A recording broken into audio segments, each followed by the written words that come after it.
Hey, what's up YouTube? We're back here in West Endicott, and half of the factory is already gone 3 days after the last video. It used to extend up to right about there. They are making a lot of progress despite very not cooperative weather.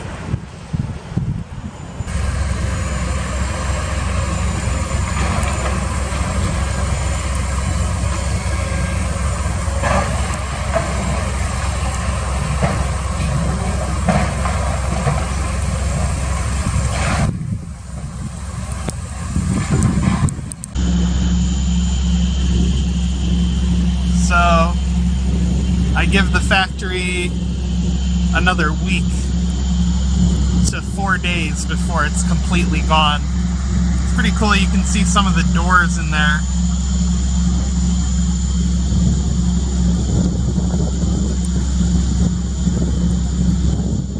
There's the roof, or what's left of it anyway.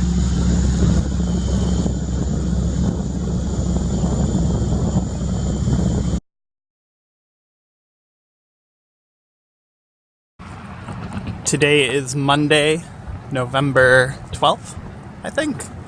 And I'd say at this point, a little over half of the factory is gone.